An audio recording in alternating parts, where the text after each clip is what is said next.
So if you've now seen how to make a rubric for an objective that you create, one of the um, other things that you could do is make a rubric for a state standard um, requirement.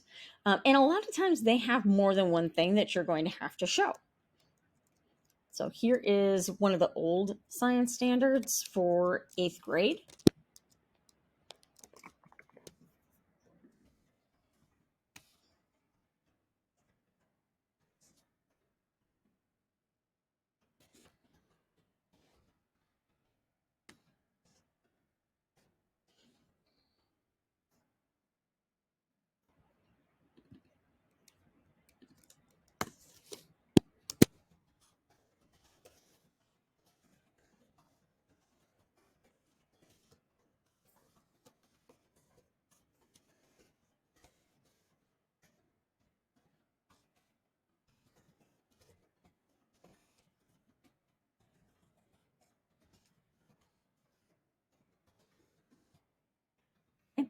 Students will be asked to describe the relationship between the processes and forces that create igneous, sedimentary, and metamorphic rocks.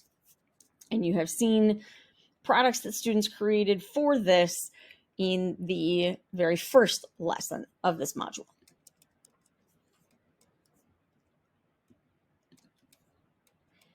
Now, keep in mind that one of the things we want to make sure is that students get voice and choice in how they show their learning. And this is a big assessment. So this is a really good way to turn the kids loose on some options. Now, I would probably give them 2 choices that I already guaranteed know how to do, like a poster or a Google slide presentation, something like that. I would have concrete, these are things I personally will help you with. But then sky's the limit, turn them loose. If they want to make a movie, do a green screen, do a stop motion, do a Toontastic, so be it. With the understanding to them that you can't necessarily help them with that. That if they choose that, they're on their own. But we want to make sure our rubric is such that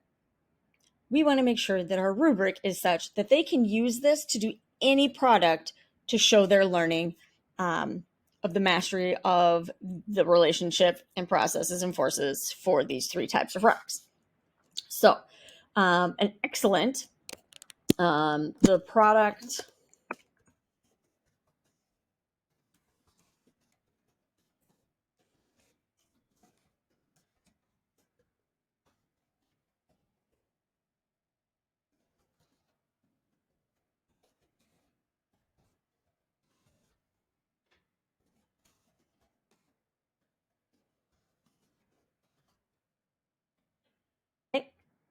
I want to make sure you've got all those things.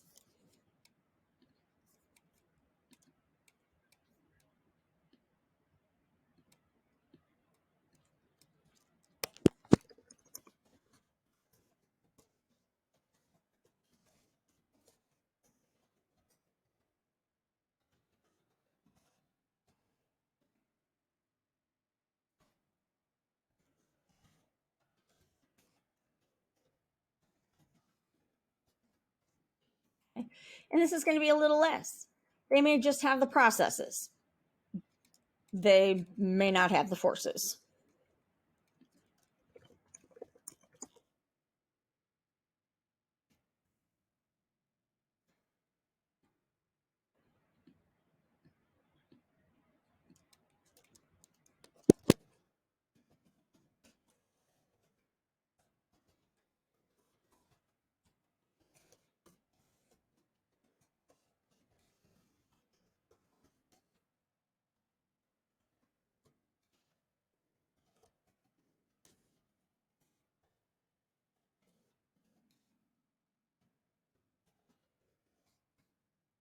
Okay, maybe they aren't done. Maybe they only showed me 2 instead of all 3. Then that's almost there.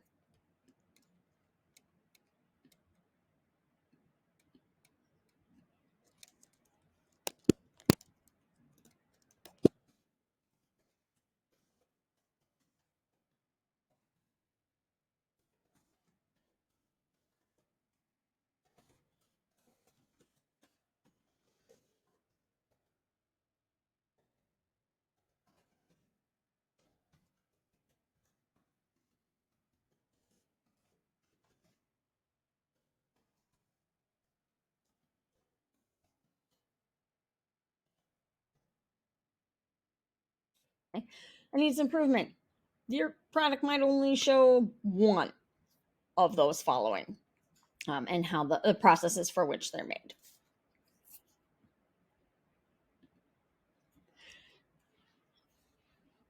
So if you wanted to make this a multi-learning objective, because you have more than one thing that you're looking for,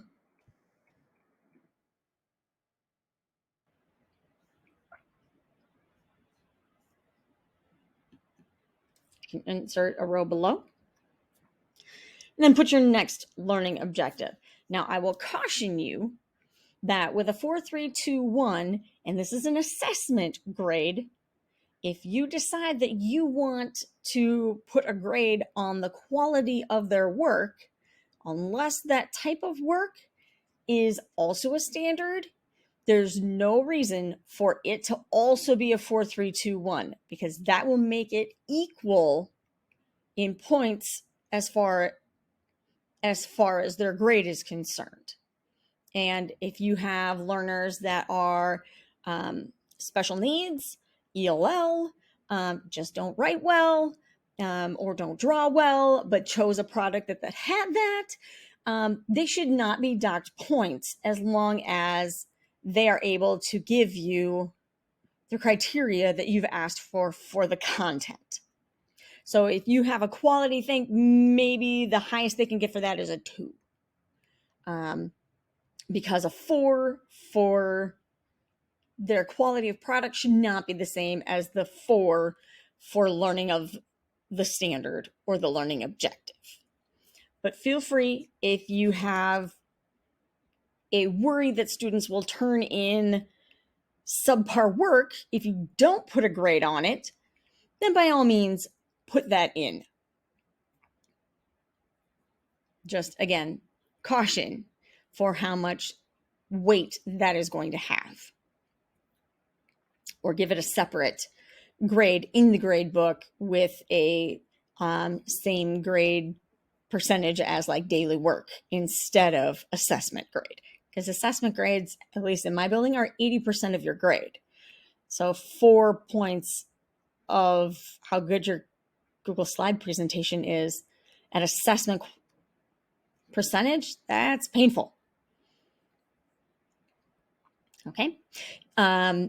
Please write your rubric out or use a Google Doc. You can, again, jump ahead and use it in Schoology if that works for you. And then to turn it in, you will